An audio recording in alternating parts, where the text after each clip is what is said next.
You are listening to and streaming a More Perfect Union on KBLA Talk 1580. We are riding along with you in the car. You might be listening to us on your app or on YouTube. Any way you're listening to us, we're all in the same room, so to speak. And I've got a guest whose reporting has already shaped how this country understands a number of the biggest scandals, whether you're talking about the Russian election interference and the hidden financial incentives behind police traffic stops. Three-time Pulitzer Prize-winning investigative journalist for the New York Times, Mike McIntire, is here with us to talk about this beauty right here, this new book here, Ricochet. This new book is called Ricochet, Guns, Greed, and the American Way of Violence. Welcome to the show, Mike. Hey, thanks for having me. Well, thank you for being here. You write about how the imperative of war, slavery, crime, commerce, and politics intertwined with the development of an ever more lethal firearm, leaving this country divided and traumatized. Talk to us about when you first realized that slavery itself was a part of this story, not just modern politics. Well, I think that one of the interesting things I was trying to accomplish in the book is in trying to understand how we got to where we are now, we really get at the roots of so much of our violence problem in America. And this is not intended to be some polemic about, America being a violent country. I mean, every country has its own history with violence and it's unique to that country, and we have ours. And there are, there's a flip side to this, right? I mean, so, we couldn't have freed ourselves from the crown without having a violent revolution. We couldn't have ended the institution of slavery in the Civil War without a violent war. But at the same time, we couldn't have been in a position to rebel against the crown in the first place if we hadn't first subjugated a continent, right, which required some violence. And we wouldn't have been in a position to free enslaved people if we hadn't first embraced that violent institution of slavery for centuries. And I think that, once you kind of recognize and understand that America does have a complicated relationship with violence, and guns are integral to all of that. You can't, for instance, suppress people, whether they're indigenous tribes or enslaved people, without firearms. And a number of things happened, even post-Civil War, during what was essentially the failed Reconstruction period, where guns were, the country was awash in guns after the Civil War. And you had the rise of, paramilitary militias, basically, with the Klan and other groups in the South. You had lawlessness on the frontier. And there developed a sort of almost like an armed citizenry model of gun rights during that time, which sort of broke away from what the Second Amendment was originally intended to do, which was preserve the right of people to come together as a militia to defend the state. That was basically defunct by then. And so I think understanding all of these things kind of help grasp sort of why America is where it is. Because if you look around the rest of the developed world, they all have the same problems that we do with crime, mental health, social media, violent video games. But what they don't have are school kids and grocery shoppers and churchgoers being murdered on a regular basis. And what they also don't have is our unique history with violence and easy availability of guns, and sometimes the arguably reckless marketing of them. So I think those things kind of set us apart. Mike, just as a follow-up to that, white supremacy violence is not unique to the United States. There's white supremacy violence, evidence of it in so many places around the world. White supremacy violence really knows no borders. Talk to us about how white supremacy violence and America's obsession with guns, how they come together to create something, a unique undercurrent in American society, if at all. Yeah, I think I would add to that, because I know what you're saying about white supremacy being obviously a big part of our history when you look at the institution of slavery. But I think there's also sort of in addition to that, there's this whole issue of kind of an urge to disarm the other. And whether that is someone who doesn't look like you or has a different racial or ethnic national background or religious background, that's been sort of ingrained, I think, in human nature for all around the world for a very, very long period of time. But here in the United States, it's taken a number of different forms. I mean, I come from a family of immigrants who are Scottish or Irish. I have a member of the Mohegan tribe in my background. Mohegans, along with other indigenous people, were barred from being able to obtain guns in colonial Connecticut, where I grew up. And actually, my Irish ancestors had a difficult time getting guns in the cities and where they lived, because there were strict gun control actually in the Sullivan Act in New York City, which in practice discriminated against Italian and Irish immigrants. But I think the Black experience is unique, because, I mean, all the way up until the present, arguably, and many times, we see similar things. And you don't have to go back very far to look at instances, which I cite in the book, of Black people who were doing the same thing, essentially, that other people, like, for instance, Kyle Rittenhouse, had exercised their Second Amendment right, arguably, and yet they were killed. And I think that is a dichotomy, which is something that we have to wrestle with, and just doesn't seem to be solvable. Mike, let's talk numbers, because they're staggering. 151 mass shootings in the first 140 days of this year, 40,000 gun deaths a year, roughly. Guns are clearly the leading cause of death for children and teens in this country, and the Surgeon General has called this a public health crisis. Why do our elected officials, why do they keep landing on thoughts and prayers instead of policy? Is there any opportunity you see for us to get out of that holding pattern, to get out of that chokehold? I think that the short answer to that is that I can sum it up in 3 letters: NRA, National Rifle Association, in the latter part of the 20th century, really radicalized. It started out as a civilian marksmanship group concerned mostly with conservation, hunting, and sport shooting. And by the time it gets to the 2000s, it was really enforcing a pretty different and arguably extreme view of gun rights. And in doing that, they had a headlock around the Republican Party and continued to do that. So, Sandy Hook, for instance, the elementary school in Connecticut that was the site of mass shooting in 2012, 26 little kids and adults killed. After that, there was initially an expectation that something would change, that there would be laws passed, or something would have to happen. Nothing did. And, bills were shot down and introduced and shot down in Congress. And I think that was really an eye opener for some people, that this has become such a partisan issue in ways that it didn't used to be. As early as the 1960s, you had more agreement on gun rights and what were reasonable limits.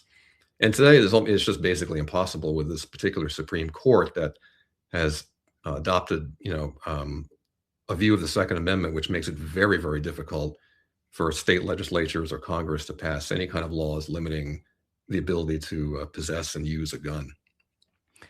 Mike, in your new book, Ricochet, which is available everywhere books are sold right now, you also write about Wall Street, how Wall Street's role in turbocharging the market for assault weapons and online gun sales. If we follow the money, we can learn a lot about who profits when this country is more armed and more afraid. Talk to us about what you found for the purposes of research for this book. And is it possible that we could start to see people sort of placing bets on the next location for a mass shooting on the poly market? Well, so far as the latter goes, I mean, I hard to say, right? I mean, I'm always amazed at what is possible for people to bet on. That would be pretty sick. But I've probably seen worse things. But I mean, in terms of the role of Wall Street, I mean, it is pretty interesting and important, because after the passage of a bill in 2005 that basically gave the gun industry extraordinary liability protection against being sued for the mayhem that their products cause, and the expiration of the 1994 assault weapons ban in 2004, you had as you say, that really turbocharged the market. So Wall Street jumped in, private equity got involved, started buying up companies that made AR-15 type weapons, and within a very short period of time, you saw the sales and imports of AR-15s going from a few hundred thousand to millions by the time you reach the 2010s. So, and that hasn't slowed down. I mean, so they really kind of went off to the races in the early 2000s, courtesy of a lot of Wall Street interest, Wall Street money, and that undoubtedly had a major effect on the gun market and gun culture today. Mike, there's a chapter in here about the gun lobby's campaign to shape attitudes in children. That one really hits different, particularly for the Black community, Black folks that are raising kids in this climate. Talk to us about why does that indoctrination actually, look different on the ground for our community compared to white communities? Well, I think that the gun industry has made a concerted effort to make guns cool. And this directly appeals to young men in particular who want to feel powerful. I don't think that necessarily is affected by what race or creed you are, but I mean I think it applies. I think across the board, there's sort of a magnetic attraction amongst boys and young men to guns, and I think that in any community it's a recipe for problems if you've got kids who are troubled, need help, or feeling lost or somehow powerless, and the gun is sort of presented to them as a way to sort of solve that. When we come forward, I want to talk about what's happening right now at the federal level, because while your book is being published, the Trump administration is actively rolling back the very regulations you're writing about. You are listening to and streaming A More Perfect Union on KBLA Talk 1580. It's my delight to be in conversation with New York Times investigative journalist Mike McIntire, winner of the Pulitzer Prize. We're talking about his new book, Ricochet, Guns, Greed, and the American Way of Violence. More when we come forward. You are listening to and streaming A More Perfect Union on KBLA Talk 1580. I'm Dr. Nii-Quartelai, and really delighted to be in conversation with Mike McIntire. He is the author of this new book here. It's called Ricochet. Got it right here. I love the blue and yellow, by the way. It's really quite the attention grabber. It is a book about guns, greed, and the American way of violence. Now, Mike, just weeks before your book hit shelves, it's important to note that the Trump administration is scrapping more than 36 firearm regulations. They're abandoning a crackdown on illegal sales. They're restoring gun rights to some people with mental illnesses and loosening oversight of private weapons transactions. This is happening at the Bureau of Alcohol, Tobacco, Firearms, and Explosives, the very agency responsible for enforcing our nation's gun laws. And among the specific rollbacks, raising the legal standard for revoking a gun dealer's license, rescinding the Biden-era pistol brace rule, and narrowing the engaged in the business rule that required more online and gun show sellers to run background checks. The Justice Department has also sued California over restrictions on convertible Glock-style pistols and handgun roasters, and sued Virginia over separate firearms. Mike, do any of these rollbacks surprise you, given everything that you've documented in this book, or does it read like the next predictable chapter? Yeah, I mean, so I guess the answer is yes and no. One of the interesting things that we've seen in like Trump 2.0, if you will, is that the first Trump administration, 2016, it didn't really focus much on Second Amendment issues or gun rights. So there was really none of this attempt to kind of undo the different regulations and executive orders and things that you were referring to. But this time around, right out of the box last year, the former Attorney General had issued, a statement saying that they intended to really, in their view, support the rights of Second Amendment rights of gun owners. But I was a little surprised the extent to which they've gone in that direction, especially the decision to become an actual plaintiff in lawsuits against states. It was a little unusual when this administration first submitted amicus briefs in cases like this that were brought by gun rights groups, but now it's the federal government itself suing to overturn regulations, affecting guns in state and local localities around the country. That's unprecedented, really. I would add to this that beyond the Trump administration itself, I think at least as remarkable is the Supreme Court's decision to take up the issue of state assault weapons bans, which they intend to do in their next term. They just announced that a few weeks ago. The reason I bring this up is because I think it's likely they're probably going to overturn these bans. If I had to make a prediction, but if they do, it'll probably be not based so much on a debate around public safety, but it'll be based on a test that the court itself created to try to determine the legality of certain kinds of guns, in this case, AR-15s. And the test is called the common use test. And it basically says that if the gun is commonly used, a lot of people have it, and it's popular, it's protected under the Second Amendment, and you can't ban it. I think a lot of Americans would be surprised to know that this is sort of how gun policy is being shaped instead of by facts on the ground. There's nothing in the Constitution or the Second Amendment that of anything close to this test that they sort of created out of thin air. So, I mean, as much as the Trump administration itself is doing everything you just cataloged, I think that the Supreme Court ultimately is sort of where some of the even bigger changes are happening. So just to put a finer point on it, Mike, because I just want to make sure people didn't miss what you were sharing, there is a strong possibility for people who follow the U.S. Supreme Court, for people who report on the U.S. Supreme Court and follow their rulings related to the Second Amendment. It's a real possibility that based on some of the gun cases that they're going to be reviewing next term, that we could see a challenge to state level bans on AR-15s, for example. We could see those bans challenged, meaning that states could even lose the right to be able to ban AR-15s, weapons of war. Is that correct? Yes. The Supreme Court will be considering two cases that were brought. They agreed to take up, which challenge assault weapons bans in parts of the country.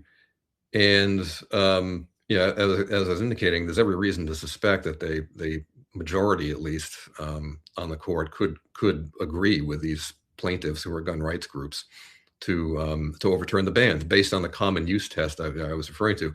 There's already been Justice Kavanaugh in an earlier decision, just sort of as an aside at one point, mentioned that he believed it was pretty clear that the AR-15 is in common use.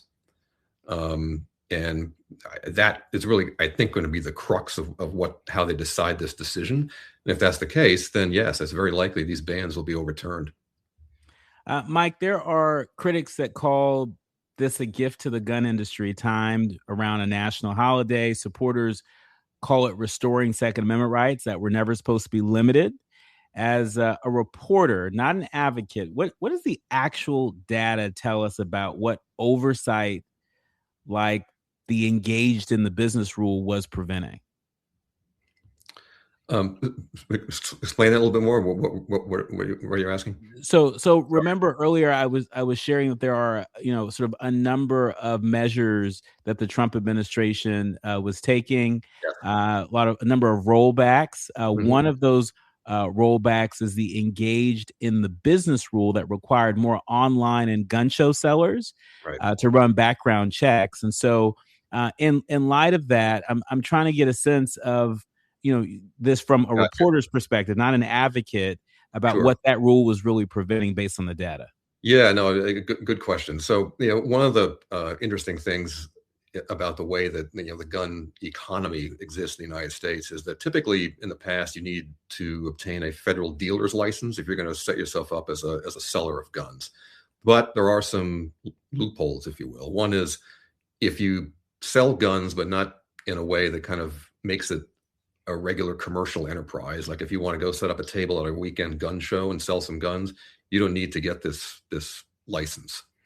Of course, what happens is over time, a lot of people just sort of abuse that loophole and basically are in effect regular professional gun dealers, but they avoid having to get a license by just, sort of gaming the system. And what appears is that they're basically going to be pulling back on the aggressive regulation of that. In the past, the ATF would make an effort to try to track down and kind of police who may be kind of abusing the law in order to basically function as a professional gun dealer, but without the necessary license. And I think that that's basically something which it looks like is sort of going by the boards. In our remaining minutes with you, Mike, I've got to ask you about a post that's gone viral on social media. Justice Amy Coney Barrett said, quotes, that she didn't know how to explain to her child that she has to wear a bulletproof vest to work. And there are a lot of people that, were sort of scratching their head there. Because they said, maybe what she says is that her mom is one of the 9 most powerful judges in America. And at every chance to help protect meaningful gun safety legislation, she's chosen the extremely reckless, and this person says stupid decision of expanding gun access, even to violent sociopaths, thus putting the life of herself and the life of her kid in danger, all in the name of the price of freedom. This was a post that went viral. It caught my attention. It might have caught other people's attention. What do you make of the statement by the justice? Is it simply just tone deaf, or is it telegraphing something else?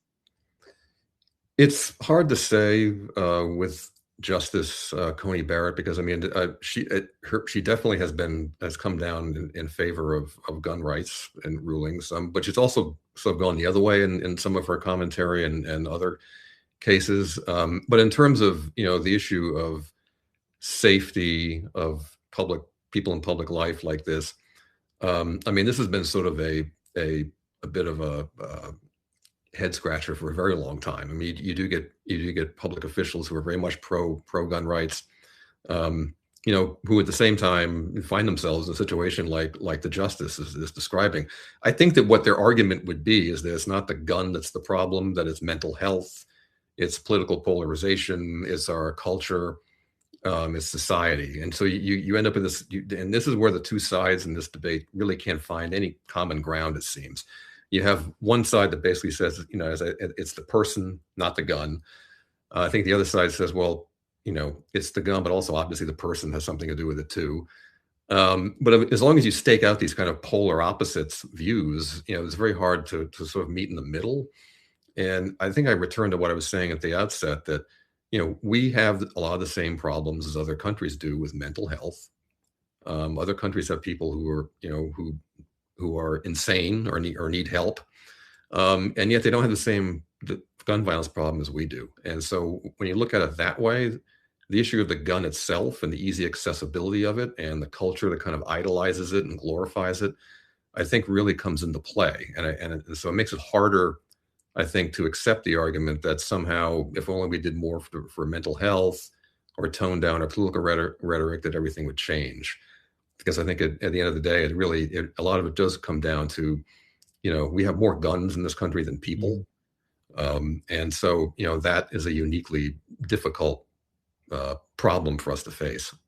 Yeah. I mean, I grew up in the San Francisco Bay Area in a household that did not celebrate or glorify guns. In fact, I remember when one of my older brothers, my mom discovered that he had a BB gun in his bedroom. And he might as well have had a bazooka in his bedroom. That's how much commotion it created in our household. I'm curious, as to your origin story. What's sort of the culture around guns that you came out of that might have sort of informed how you initially approached this book? Yeah, great question. I mean, I grew up in a family that was comfortable with guns, but more in a kind of utilitarian way. So, my father was a veteran. His father, my grandfather, was a licensed guide in Maine. He would take hunters and trappers into the woods, and that's how he made his money. And so I remember like going to his log cabin as a teenager, and there were guns on the walls, and there was a gun hidden under the mattress. So I mean, I grew up around guns, and I own them now myself. I'm a gun owner, but I think that as I was saying, neither myself nor my father or his father viewed them as anything more than just sort of tools. I mean, they were not central to anyone's identity. They weren't, they didn't fetishize them, and I think that's a big difference in terms of like just sort of how you view firearms and what their purpose is. I would say that the other thing that really shaped my interest in this and experience was as a journalist. And my very first daily newspaper job as a young reporter, I was on the cop beat. And one of my first assignments, I used to carry around a scanner so I'd know what was going on. I heard a call for a body on the side of the road. I happened to be nearby, so I drove over. I actually got there before the police did. No one else around, and there was a body of a young black man lying in the grass in this city where I was working. And I was looking at him, and if you didn't know better, it looked almost peaceful, like he was taking a nap, but he had a small round bullet hole in the side of his head. And ended up not even be a very big story, which I think speaks to what we're talking about here, because it was not uncommon. It just happened all the time. And what struck me, though, is I thought the first time I saw a murder victim, it would be a bloody, violent, gory scene. And this was so clean and clinical and efficient. And it made me realize that was because of the gun. You didn't have to look someone in the eye while you're extinguishing their life. You could do it from far away or from behind. And I think once you understand that, it helps explain why guns are used in 75 to 80% of all homicides in this country. And it just makes it so much easier. So I think until you come around to the issue of the gun itself and wrestle with that, you're never gonna get to the bottom of this problem. Mike, last question in about a minute for family listening in South LA, in Chicago, in DC, in Baltimore, in a number of communities across the country right now whose sons or daughters may be more likely to be a victim of gun violence than almost anyone else in this country statistically. What do they need to understand about this week's news and about the thesis of your book? Well, they should be concerned, because I think that the places you just mentioned, ironically, many of them have very strong gun laws. And so what ends up happening is that these guns being used in the kinds of crime you're talking about are being trafficked in from other states where they have very weak gun laws. New York City has done studies that have shown this for years. And I think that kind of underscores some of the concern that you were alluding to about the rollbacks of what weren't even very strong attempts in the first place to try to crack down on gun trafficking, or sourcing where these guns are coming from that are being used in urban areas and against young people. And there are certain states where it's so much easier just to buy a whole bunch of guns all at once and take them across straight lines and sell them in South Central or in Chicago or in the streets in New York or Baltimore. And that's really what's happening. And I think that the people, who are having to live like this in those cities and put up with this, it would behoove them to understand that. Our thanks to Mike McIntire. The book is called Ricochet: Guns, Greed, and the American Way of Silence. This is what it looks like right here for those who are streaming. So be sure to go and check it out at your local bookstore or wherever you grab books. When we come forward, Louisiana just told a wrongfully convicted man that winning an election doesn't mean that you get to serve. And there's a storm bearing down on the Gulf Coast right now that we need to update you on. You're listening to and streaming A More Perfect Union on KBLA Talk 15.